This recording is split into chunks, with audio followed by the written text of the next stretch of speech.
Hello, hello les amis de la chaîne Animanimus Tarot, heureux de vous retrouver aujourd'hui pour découvrir les guidances, quels sont les messages que vos guides cherchent à vous transmettre pour la période du 15 novembre au 15 décembre 2023. Alors bien sûr c'est une période, mais ça peut parler à certains un petit peu avant et parler à d'autres un petit peu après, ça dépend à quelle vitesse, entre guillemets, vous avancez dans la vie. N'oubliez pas que c'est un tirage général qui ne peut pas parler à tous, hein, donc vous prenez uniquement les messages qui vous intéressent, qui vibrent avec ce que vous vivez, et n'hésitez pas à adapter mon vocabulaire à votre situation. Dans la barre d'infos, vous trouverez mon adresse email si vous désirez des renseignements pour les tirages personnalisés. Vous trouverez également différents liens qui vous mèneront vers les guidances que j'ai effectuées pour votre signe récemment, comme par exemple quelle est la bonne surprise qui vous attend en décembre, mais également la guidance générale du mois de décembre qui détaille un petit peu plus tous les domaines de votre vie.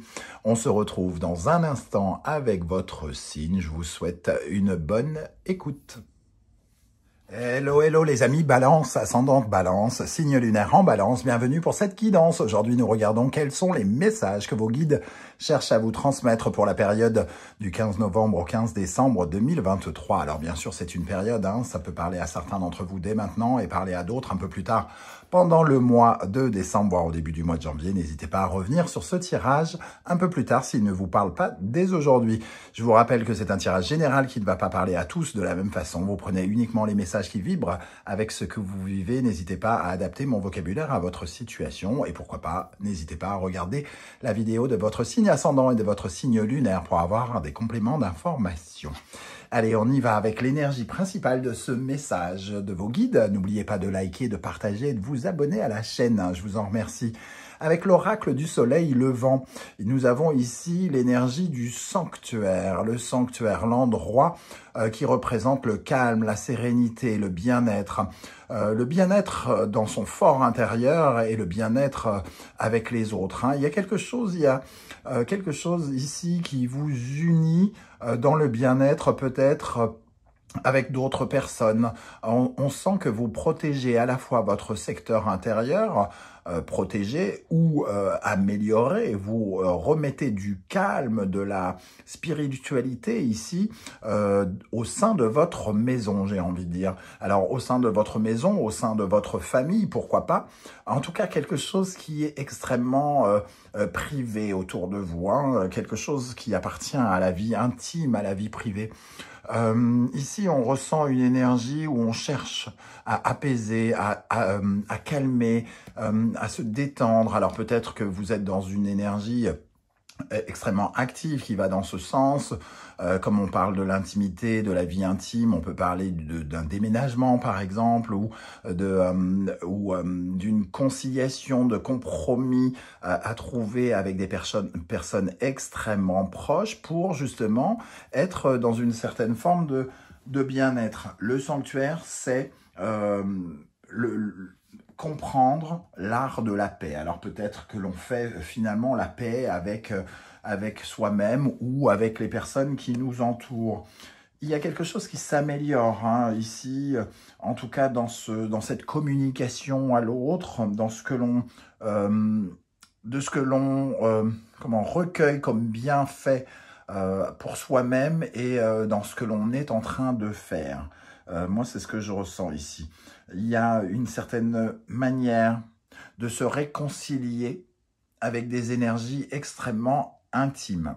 Intimes, comme je l'ai dit, soit vous, dans votre psychologie très intérieure, dans votre spiritualité, de retrouver une certaine forme de calme, peut-être après une certaine forme de tempête, ou alors au contraire de se réconcilier avec des personnes avec qui on n'était pas forcément toujours en phase ou avec qui on a pu avoir des conflits, par exemple, hein, clairement. Ok, alors avec les autres énergies, notamment le tarot de Marseille, nous avons ici le monde et le battleur. Ah, intéressant. Ici, on voit un nouveau départ, en tout cas. Hein. Il y a une aventure qui se termine ici avec le monde, dans une certaine forme de réussite ou d'apothéose. En tout cas, on termine un cycle, on finit quelque chose dans une ouverture à l'autre, dans une ouverture à ce qui peut se proposer à nous, hein, avec le monde.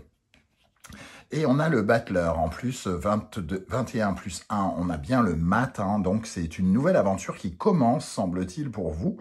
Alors, nouvelle aventure, comme je l'ai dit, avec le sanctuaire, on peut parler de l'endroit où vous vivez votre intimité, ou un endroit de famille, un endroit qui vous tient à cœur, qui a eu toute une histoire, ou qui représente toute une histoire pour vous.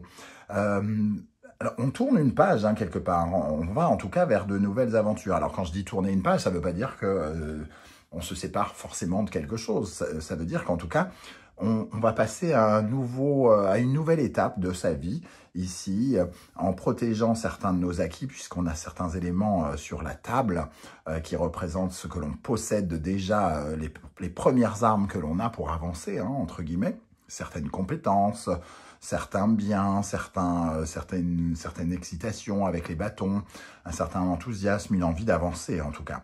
On sent cette énergie qui nous permet d'avancer. Donc l'univers ici, en tout cas, vous pousse probablement à clôturer quelque chose pour vous épanouir, parce que c'est le début avec le monde ici d'une nouvelle forme d'épanouissement.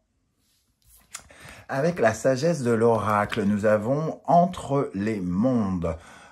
Cette carte nous parle d'une période de transition. On voit bien ici un flamant rose coupé en deux, on va dire. Pas coupé en deux dans le sens beefsteak du terme, mais, mais on sent bien qu'on est à la fois dans une situation où on n'est plus tout à fait dans le passé, on n'est pas tout à fait encore dans l'avenir, on est dans une espèce de zone tampon qui ne permet pas tout à fait de savoir encore comment les choses vont se passer à l'avenir, mais on sait aussi qu'on est quand même en train de tourner une page du passé. Ici, c'est un endroit dont on doit se défaire d'une certaine manière pour pouvoir émettre de nouvelles hypothèses pour notre vie et pour créer de la nouveauté. Alors, peut-être que ça parle d'une période justement où des choses s'activent, des choses se passent. Alors, j'ai l'impression qu'avec le sanctuaire et le entre les mondes, ça nous parle quand même d'une certaine forme d'agitation pour aller vers le bien-être, pour aller vers du mieux. On cherche quelque chose qui va nous apaiser, qui va atténuer ou attendrir une situation, par exemple.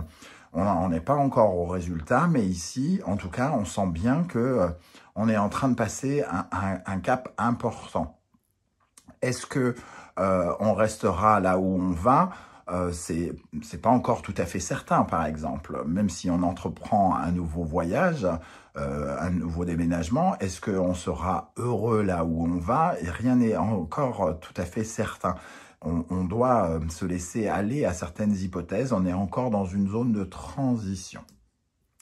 Sur quelle énergie vous pouvez vous appuyer pour vous épanouir, pour être bien à l'heure actuelle, les amis? Balance. Avec l'oracle du soleil levant, nous avons le phénix. Bon, on voit ici hein, les énergies d'un nouveau départ. Alors, je vous la montre peut-être un peu de façon plus proche pour que vous la voyez bien.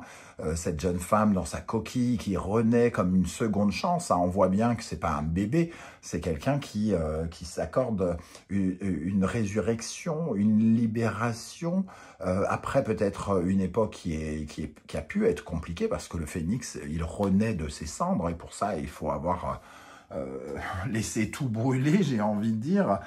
Donc, le 23 en plus, ici, cette carte 23 nous parle finalement de reprendre une voie qui est la nôtre, hein, se remettre sur la bonne voie. Donc, peut-être que on suit une route comme si on suivait un ami ou comme si on était soutenant ou on soutenait quelqu'un. Soit on est en train de soutenir quelqu'un dans ses démarches, ou soit on est soutenu par quelqu'un dans nos démarches. Ici, c'est une façon, avec le phénix, de parler de rebondir par rapport à une situation qui a pu peut-être être compliquée. Hein. Il y a un vrai bouleversement, une vraie transformation avec le phénix. On parle de changement, on parle de régénération, on parle d'avoir un verdict définitif pour une situation, prendre une décision qui nous permet de nous révéler d'une nouvelle façon. Donc, ce parfum de changement, c'est ce sur quoi vous pouvez en tout cas vous appuyer à l'heure actuelle, les amis, Balance. Et nous avons le 8 de coupe qui nous parle aussi de mouvement en avant, de changement, d'un parfum où il y avait quelque chose d'insatisfaisant dans le passé avec le 8 de coupe. Il y avait forcément quelque chose d'insatisfaisant puisqu'on avait 8 coupes bien remplies, qui étaient censées peut-être être suffisamment bien, on aurait pu le penser en tout cas, mais nous, on a quand même envie d'avoir encore mieux. On a tellement envie d'avoir mieux qu'on est prêt à sacrifier ces 8 coupes et de ne pas savoir si on va pas les regretter plus tard. Mais en tout cas, on a de l'espoir d'avoir encore mieux, d'avoir encore plus de satisfaction, d'être encore plus heureux, de réaliser peut-être un rêve ou de s'épanouir, d'être encore plus dans le bien-être, dans la guérison. Donc on sent quand même une sorte de démarche pour faire évoluer quelque chose et surtout une envie on soit mieux soi-même, mais aussi dans son environnement, par exemple, familial. Quelles sont les énergies qui, au contraire, mériteraient d'être retravaillées pour que vous puissiez être encore plus heureux d'après vos guides? Nous avons l'origami. L'origami, c'est l'art du pliage. Hein. Vous connaissez très probablement cet art qui demande énormément de peaufiner les détails, d'être extrêmement consciencieux dans l'art et la manière de plier ces morceaux de papier pour que ça devienne quelque chose pour créer de l'œuvre. Hein. Ici, ça nous parle à la fois de travail et de création. Ça nous parle de l'élaboration de quelque chose. Ce qui vous ralentit peut-être, ou ce que vous devez continuer à faire, c'est d'être dans la détermination, dans le travail, dans assumer une certaine forme de responsabilité dans lesquelles vous êtes peut-être embarqué déjà, et de ne pas tomber ni dans la paresse, ni dans la procrastination, ni trop de laisser, comment dire, un peu trop de rigidité marquer votre vie. Peut-être que avec ce 8 de coupe, ici, on nous dit de remettre de la tendresse, d'aller chercher une certaine forme de tendresse, là où peut-être il y a une certaine forme de rigidité, de structuration. On est dans le pliage, comment dire, c'est très carré quelque part, un peu comme la vie professionnelle. Et ici, on vous dit de sortir un petit peu de ça et de mettre des angles, de trouver de nouveaux angles de communication, de mettre des rondeurs dans votre façon peut-être d'avancer ou de communiquer. Hein. Il y a quelque chose d'extrêmement strict dans l'origami, dans sa notion un peu négative, et vous pourriez y gagner en étant dans plus de douceur, plus de rondeur, plus de sentiments et moins d'autoritarisme, moins voilà, être moins exigeant ou pointilleux et être un peu plus dans, j'ai envie de dire, dans l'humain. Moins dans la machine et plus dans l'humain. C'est ce que semble nous dire ce message. Avec l'origami, nous avons le 4 de coupe. Le 4 de coupe, ça nous parle d'être blasé un petit peu. D'avoir peut-être du mal à se connecter justement avec ses sentiments, ses sensations. Ici, on s'applique peut-être à faire quelque chose avec énormément de rigidité, comme si on devait, un peu comme quelqu'un qui se sent obligé d'avoir beaucoup de rigueur et qui ne développe pas véritablement ici sa communication, sa compassion, sa tendresse, sa douceur, parce qu'ici, il y a quand même quelque chose à réharmoniser. On peut, peut-être, moi, ça me marque quand même une certaine forme de sécheresse, une certaine forme de dureté sur laquelle on doit travailler ou aider l'autre à travailler si on est confronté à une personne qui est comme ça. Hein. Le 4 de coupe, ça nous parle d'une certaine forme de lassitude aussi. Alors peut-être que ça n'avance pas au rythme auquel vous voudriez. C'est pour ça que vous vous retrouvez dans une zone de transition et vous aimeriez qu'on arrive tout au bout du cheminement pour enfin pouvoir se détendre, se calmer, par exemple. Quel est le mot, l'énergie que l'univers souhaite vous mettre dans la tête, dans l'esprit, ces prochains jours, pour que vous ne l'oubliez pas ce mot, d'après l'oracle d'Anaya de Sandra Dania? La surprise. La vie est une manifestation d'inattendu, soyez attentifs aux signes. Là, ça nous parle de se laisser surprendre par rapport aux nouveaux événements. Alors ici, on voit qu'il y a quelque chose qui, quelque part, peut nous remplir de joie dans cette nouvelle aventure. Il peut y avoir des signes. Soyez attentifs à ce qui se passe autour de vous, ce qui peut vous bousculer un petit peu. Tout ce qui fait un peu le piment dans votre vie, notamment votre vie familiale, j'ai l'impression, ou dans votre structure personnelle, ici, dans votre sentiment de vous sécuriser émotionnellement. J'ai l'impression qu'il y a quand même une notion de se sécuriser émotionnellement. On gagne quelque chose en aimant différemment les autres. Et ici, il y a une certaine forme de surprise, comme si on accompagnait quelqu'un et qu'on avait des marques d'amour inattendues, par exemple. Quels sont les conseils que l'univers souhaite vous transmettre par le biais du tarot Symbolon? Le Gémeaux, Mercure, Vierge, Mercure, on vous dit de soigner particulièrement votre communication. L'art de la communication est très importante avec ce Gémeaux et Mercure. On nous parle d'une dynamique ici qui vous permet de guérir vos mots, votre façon peut-être intelligente de penser. C'est à la fois de la, de la stratégie, mais dans un... la stratégie dans un niveau sentimental, ça serait presque de la manipulation. Donc ici, on ne parle pas de manipulation, mais plutôt d'être habile pour aller chercher la paix, le bien-être ici, d'être habile quant à l'utilisation des mots que l'on peut utiliser avec les autres, ou les mots que l'on utilise avec soi-même, justement, pour guérir des choses. Et on guérit une certaine forme de dynamique qui a pu être rigide aussi, hein, avec le jeu d'échecs, il y a quelque chose de très codifié.